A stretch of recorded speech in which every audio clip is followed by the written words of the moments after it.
Hey, what's up? Skip to my loop， 欢迎来到我的篮球频道。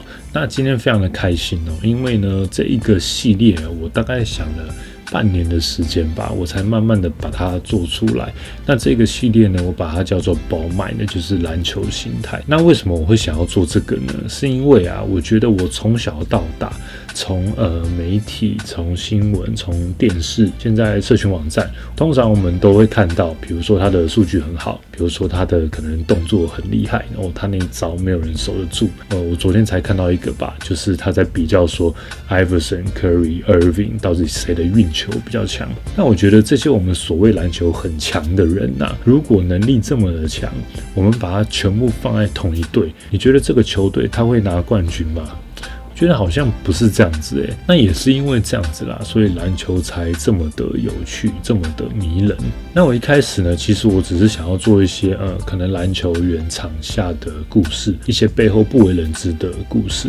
但我慢慢发现我看了很多的自传，看了很多的影片，我发现很多伟大的球员，很多厉害的球员，他们为什么厉害？真的是因为他们的心态非常的可怕。那我觉得这个很有趣，所以我想要做这个系列跟大家分享。那我大概是去年还是前年的时候，我把 Jordan 的那个纪录片《最后之舞》的 Last Dance 把它全部看完了。那看完之后真的非常佩服 Jordan。那我发现，我个人觉得，为什么 Jordan 那么强，他可以拿6个冠军，还有公牛队为什么那么强，真的是因为 Jordan 他每一场都把人家海电吗？电爆吗？ Jordan 他总是能够在最后一段很艰难的时刻挺过去，所以他才可以拿到最终的那一个冠军。那一般人可能他就没有办法，心态强大到可以挺过最后一关。而且我发现公牛队很妙，我虽然没有看很多啦，但我印象中公牛队他不是说从头第1节到第4节就电爆人，而他都是可能到第3节还有一点落后，第4节再追回来。所以我觉得他们那个心态是我很好奇的地方。那后来我看了那个 Kobe 的 Mamba Mentality 曼巴精神，我发现真的，如果你要成为一个很厉害、很伟大的球员，或者是你要成为一个赢球的人，篮球的心态真的是非常重要的。那最重要的东西，通常都是看不到的东西，但是碰巧最伟大的球员，他们都了解这种冠军的心态，所以他们才可以写下这么多的历史。那在我做频道做很多功课的时候呢，我发现一系列的那个篮球心态的影片，它是有一个加拿大的篮球教练叫 Taylor Allen， 他所讲的里面很多篮球心态。那我在这边呢会跟大家分享一些他所提到的篮球心态，然后会用一些 NBA 的例子，或者是一些篮球的故事，或者是我自己打球的案例来跟大家做分享。那我觉得这个不只是篮球啦，我觉得对我们的人生生活上面也有非常大的帮助。所以呢，在看影片的各位，我希望看完这一系列的影片，可以真的帮助到大家非常的多。好，那现在开始跟大家分享这个篮球心态，它总共有8个定律。那我们一集讲一个。今天跟大家分享第一个定律，就是 The Law of Presence， 活在当下。The less you think, the better you're going to play。如果你在场上想的越少你的表现会越好。那我们先用一个大家熟悉的例子来举例，就是 Kobe Bryant 曾经在暴龙队的头上拿下了81分。那后来呢，赛后记者去访问防守他的那一个人，你们知道是谁吗？Jalen Rose， 所以大家都在笑他，但是其实 Jalen Rose 是不错的球员啦。那 Jalen Rose 在访问的时候，他说他有在观察那一天的 Kobe 呢。其实 Kobe 一直都很不一样，但是那一天又更特别了。Jalen Rose 说，其实平常的 Kobe 已经很可怕了，但是他观察到那一天的 Kobe 呢，跟一般又更不一样的一点。他说He never beat his chest， 他没有敲他的胸膛，代表说可能他没有鼓励他自己这样。He never points to the crowd, look at the crowd， 他没有管观众的反应。He never celebrated， 他投进任何一球呢，他都没有庆祝的感觉，他就是很专注在那天。因为我记得他们一开始好像是落后，他很专注在比赛上，他想要赢球。He never seems to lose his cool, was always calm at the moment。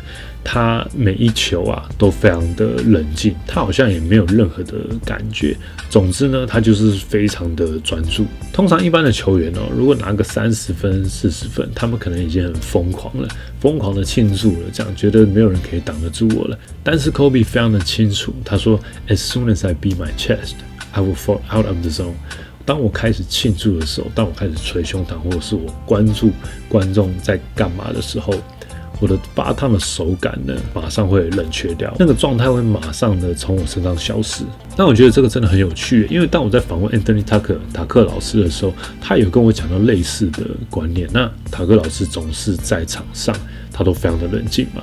那为什么？因为他跟我讲说，篮球是一个节奏非常快的运动，所以连续进5球或连续不进5球，其实都是一瞬间的事情而已。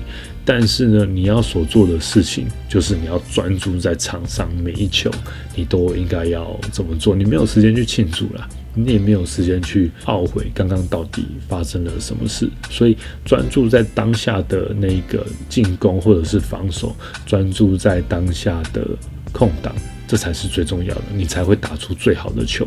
那我觉得这个定律1，如果我在小时候我就知道的话，那该有多好。